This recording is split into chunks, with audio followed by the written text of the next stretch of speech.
The world is going to have a new monetary system in this decade that we're in. We're going to experience this huge deflationary crash around the world, and people will just lose confidence in currency. We are entering a period of financial crisis that is the greatest the world has ever known. The wealth transfer that will take place during this decade is the greatest wealth transfer in history. Wealth is never destroyed, it is merely transferred, and that means that on the opposite side of every crisis there is an opportunity. The great news is that all you have to do to turn this crisis into your great opportunity is to educate yourself. I believe that the best investment that you can make in your lifetime is your own education. Education on the history of money, education on finance, education on how the global economy works, education on how all of these guys, the central bankers, the stock market, how they can cheat you, how they can scam you. If you learn what is going on and how the financial world works, you can put yourself on the correct side of this wealth transfer. Winston Churchill once said that the further you look into the past, the further that you can see into the future. This program is all about creating your own crystal ball, being able to gaze into the future, being able to change this crisis, the greatest crisis in the history of mankind, into your great opportunity.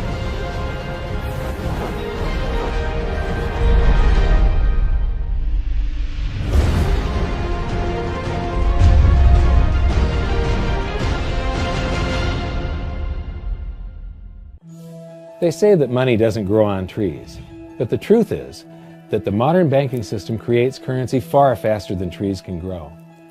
Most people don't have a clue how currency is created. Economists and bankers make it sound so complex that people think they can't understand it. But I'm going to strip our monetary system down to its essence so that you can see the scam behind the curtain and just how it affects you. Every modern society creates currency in pretty much the same way. But since the US dollar is the majority of the world's currency, I'm going to use the United States as our example.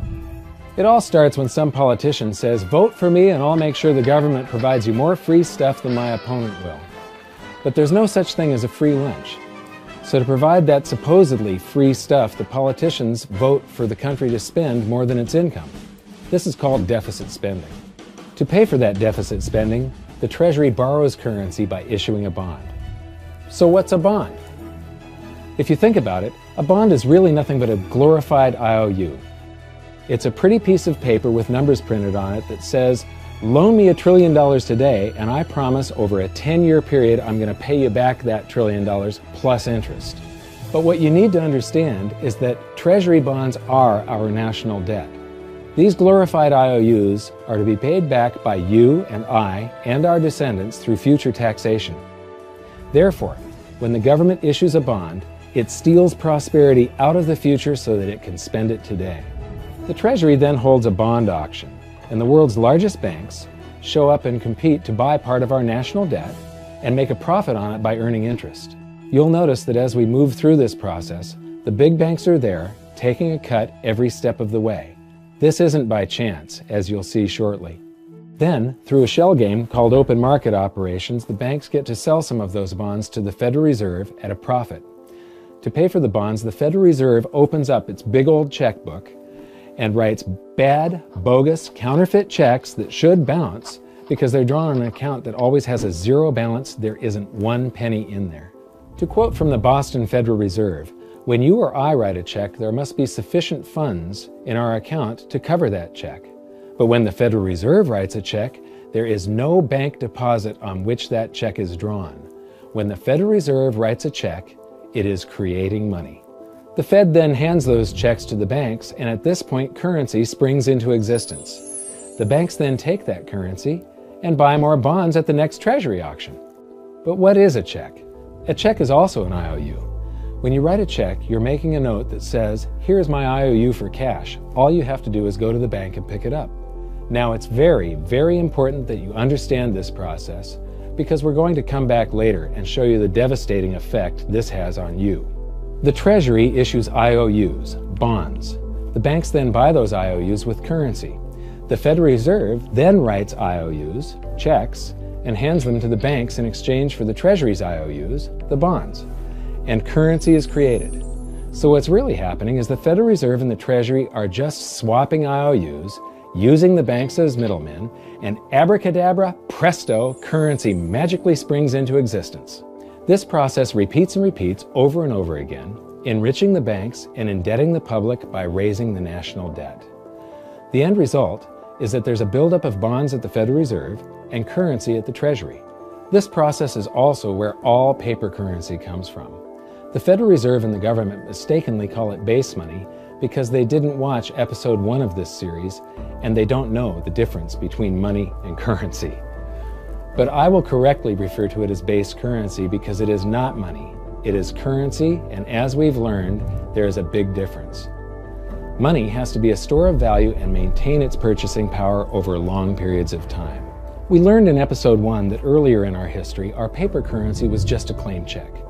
It was a representation for real money of intrinsic value, the gold and silver that was held on deposit at the Treasury. You could walk into any bank and slap your currency, like say a $20 bill, on the counter and redeem it for real money, a $20 gold piece. But now, this base currency that's piling up back here is really nothing but a receipt or a claim check on an IOU, that bond. So it's really nothing but a supply of numbers. The Treasury then deposits the newly created currency into the various branches of the government, and the politicians say, "Hey, thanks for that." And the government does some deficit spending on public works, social programs, and war. The government employees, contractors, and soldiers then deposit their pay in the banks. Now, this may come as a shock to you, but when you deposit your currency with the bank, you're not actually depositing it into an account to be safely held in trust for you. Instead, you're actually loaning the bank your currency, and within certain legal limits, they can do with it pretty much anything they please. This includes gambling in the stock market and loaning it out, at a profit, of course. Now this is where the machine of currency creation really gets cranking, because this is where something called fractional reserve lending comes into play. Fractional reserve lending is exactly what it says. The banks are allowed to reserve only a fraction of your deposit and loan the rest out. Although reserve ratios may vary, I'm going to use a 10% reserve ratio as our example. If you deposit $100 in your account, the bank can legally take $90 of it and loan it out without telling you. The bank must hold $10 of your deposit in reserve just in case you want some of it. These reserves are called vault cash. But why does your bank account still say you have $100 if the bank has stolen $90 of it? Because the bank left IOUs it created, called bank credit, in its place. Now I know this sounds crazy, but here it is in black and white from the Fed.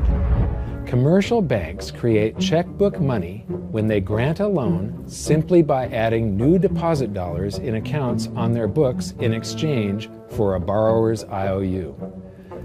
These are nothing but numbers that the banks type into their computers.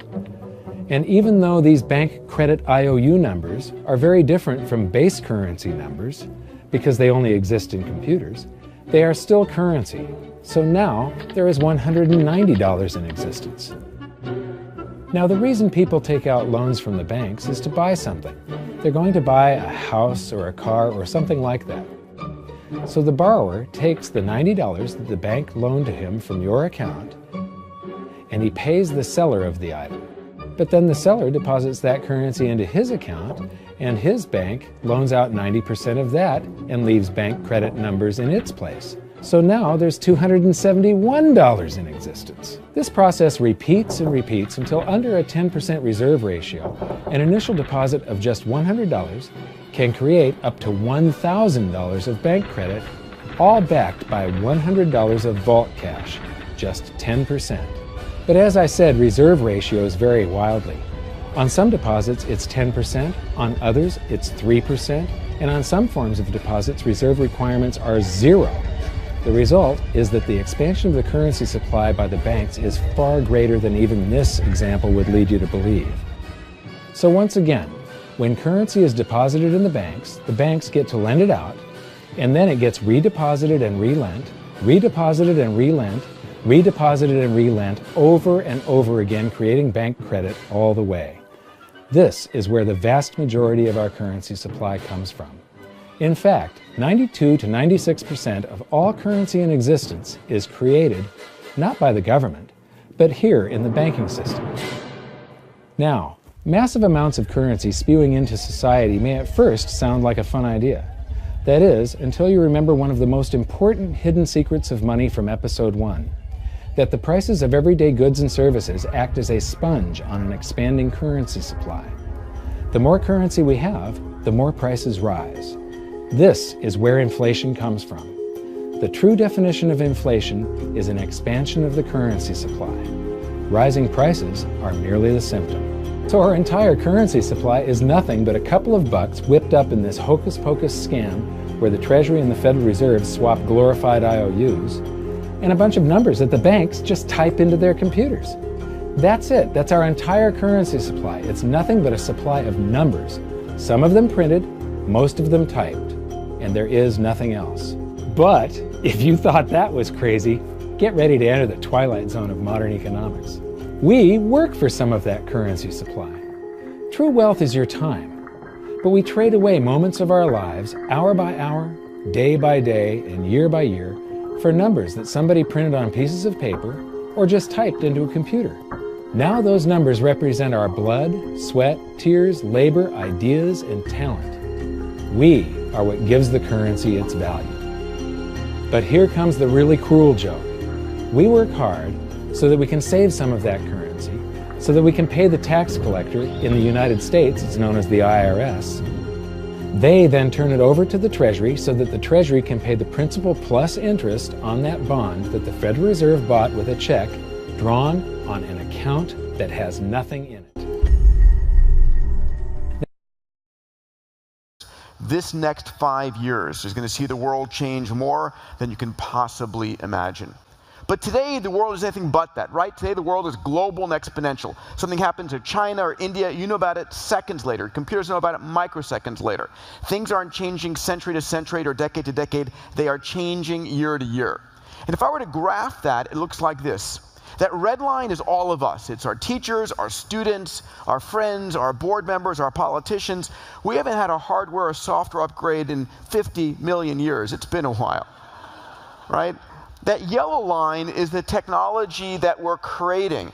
Artificial intelligence, robotics, synthetic biology, computers, networks, sensors, 3D printers. All of these technologies are doubling in power year to year to year. And the difference between these two lines, between us sort of linear thinking humans not really changing in our biology very much, and this growing technology, is either disruptive stress or disruptive opportunity. So I talk about exponential. What is exponential? And we're all educators here in one form or another, and we know an exponential is a simple doubling. But remember I said that as humans, our brains are wired to think linearly, right? I teach my 4.5-year-old kids, count to 30, take 30 steps, 1, 2, 3, 4, 5. In 30 steps, I'm in the back of the room, 30 meters away. But if I said to you, I want you to take not 30 linear steps, but 30 exponential steps, where an exponential is simple doubling, 1, 2, 4, 8, 16, 32, unless you have it memorized, in 30 exponential steps and 38 doublings, you're not in the back of the room, you're 1 billion meters away. Put differently, you've gone around the planet 26 times. And so that difference between linear thinking, which is the hardware, the wiring, the way we're evolutionary designed to think, and exponential growth, which is the technology that we're creating, that we're using, that our kids are playing with, is really different. And we're now entering the phase of exponential growth, and it's important for all of us to understand the implications of that. Digital currency goes up in value when there's a strong digital economy. So the question is, what is our economy going to be globally over the next few months and years? So the goal here is to really talk about disruption. Our business world is changing faster than most of you realize. There used to be a time where people worked for 40 years to get that gold watch. Today's best-selling watch doesn't even work for 24 hours. So what is different? What are we doing? Why do we live in a time where 100-year-old companies disappear, and yet every month there's a new self-made billionaire in their 20s or 30s? Those self-made billionaires have the same 24 hours in a day that you and I do. But here's what's also happening. Half of all the office jobs globally will disappear over the next 10 years. 3D printing will wipe out 300 million manufacturing jobs. And self-driving cars and trucks will get rid of millions and millions more. So what's different about today's businesses? The world's biggest hotel chain owns no hotels. The world's biggest taxi company owns no cars. And the world's biggest media company creates no media. And lastly, the world's biggest retailer, Alibaba, has no inventory. What they're all doing is leveraging big data. And big data is what's going to drive your business and the future. So in the next couple minutes, I'm going to talk about how you can change your life and 5 steps to becoming a disruptor.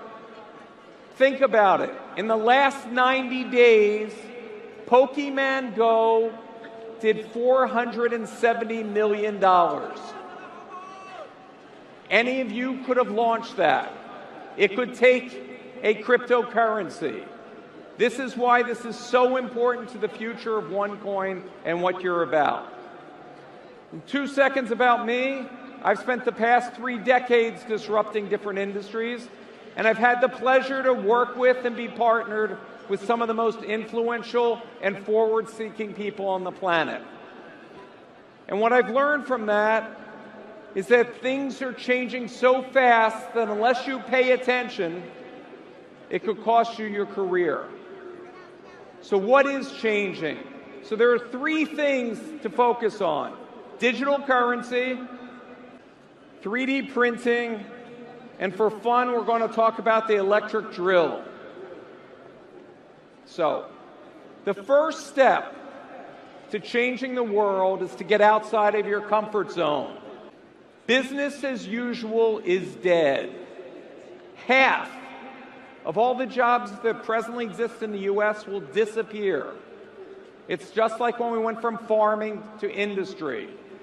Today, it takes 1.6% of the US population to feed the rest and export. The same automation is going to happen to big businesses and small. So where are the opportunities? Many people thought it was with big companies. But as you can see, of the Fortune 500 companies, only 57 are left. So what companies are going to disappear? And the ones that stay will not be making the same products that they did just 5 years ago. Think about it.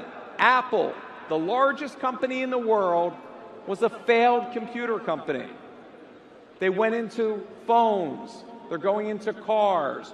What are they seeing that's different? Who's next? Where are the opportunities to flourish where cryptocurrency will grow the most and be the most valuable? So the first thing to look at is the world around us is dematerializing.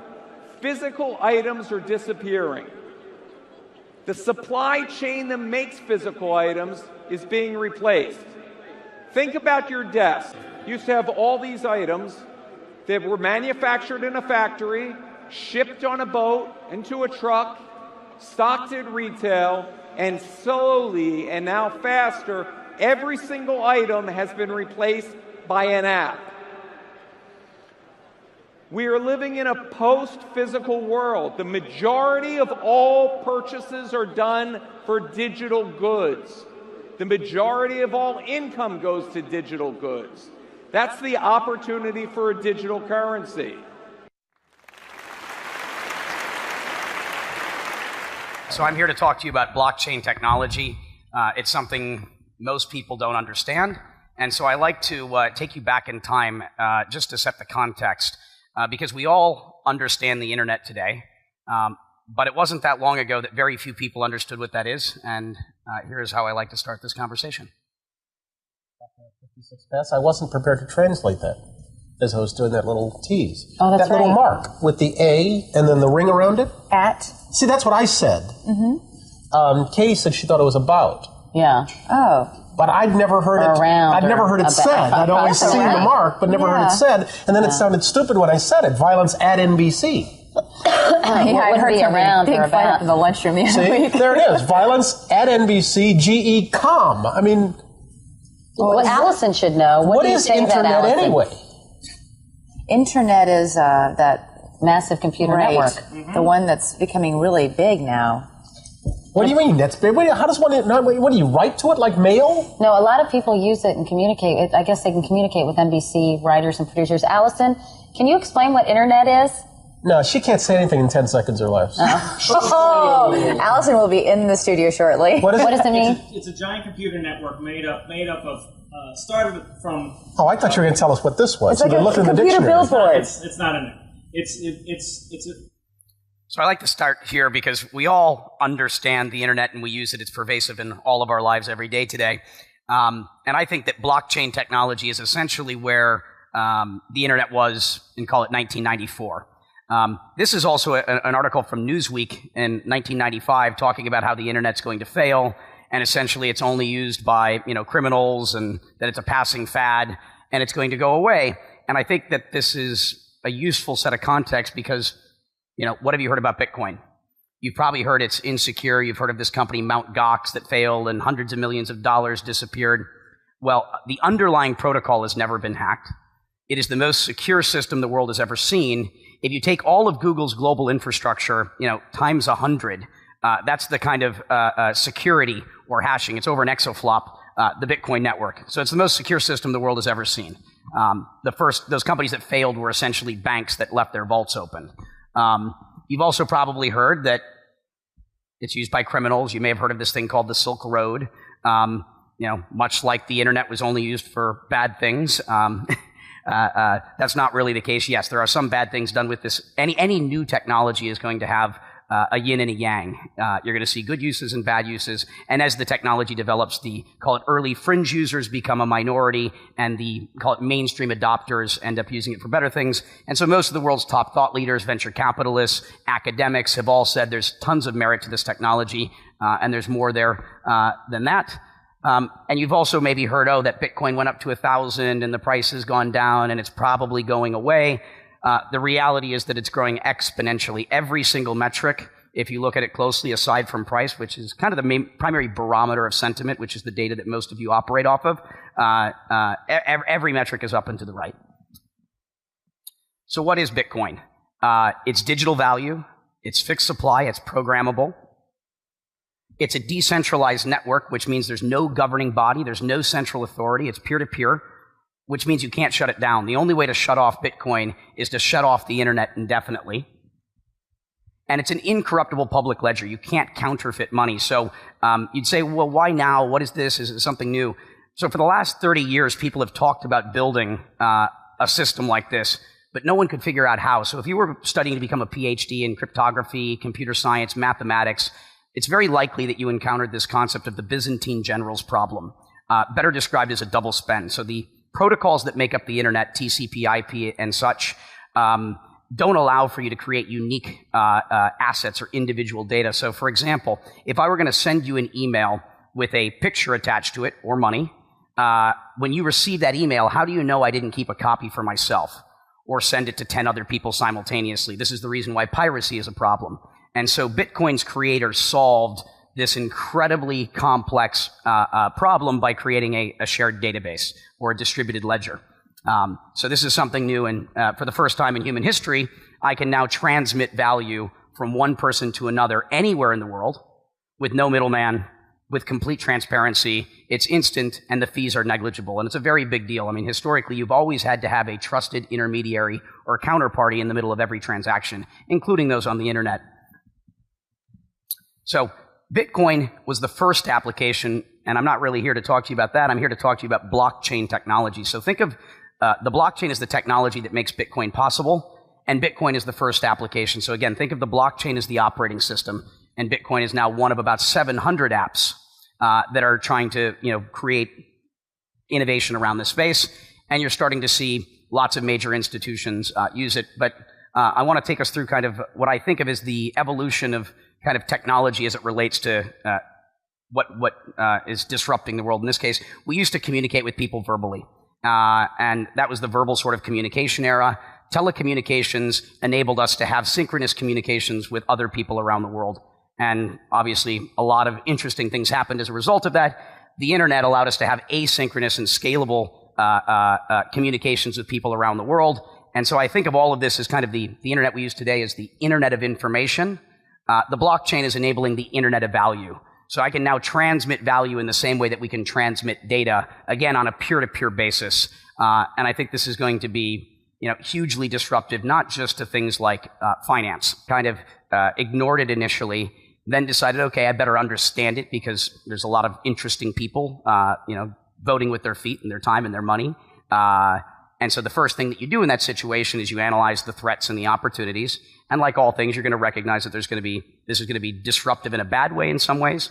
For banking, correspondent banking, for example, I think is a segment of the banking world that's going away completely. But there's also a lot of opportunity that comes with it.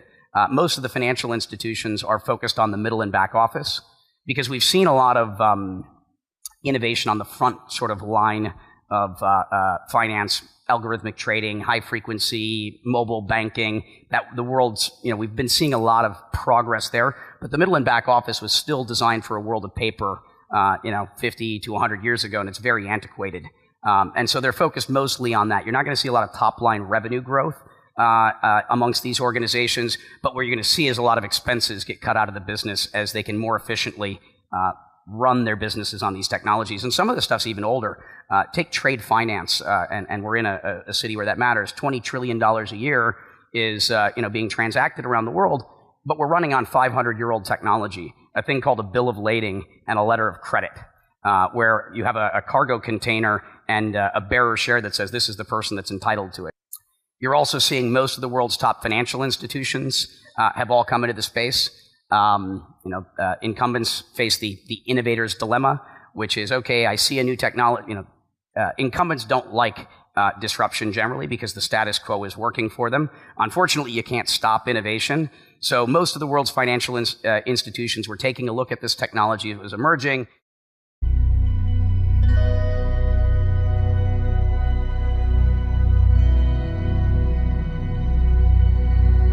The actual moonshot is wonderful, inspirational, poetic, beautiful, involved great technical challenges, genuine heroism. It brought the world together.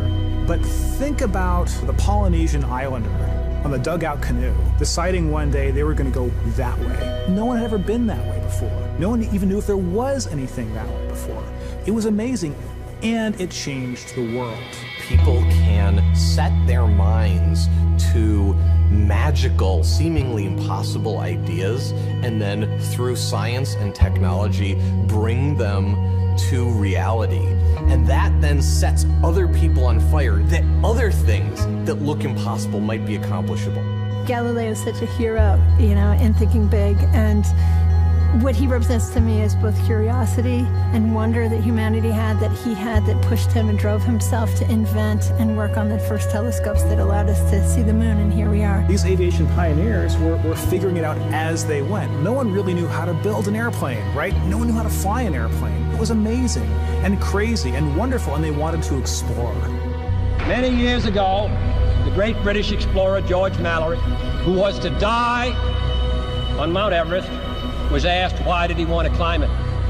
He said, because it is there. There's so many challenges in the world, and you can feel daunted by that, and sort of oppressed by that, or you kind of say, how might we think differently about this? Everyone else in the world is working on the next 10%. If you can be the one that delivers that 10 times improvement, you have a chance to really change things. If you want cars to run at 50 miles per gallon, fine, you can retool your car a little bit. But if I tell you it has to run on a gallon of gas for 500 miles, you have to start over. You need a lot of courage in this work, and you need a lot of persistence.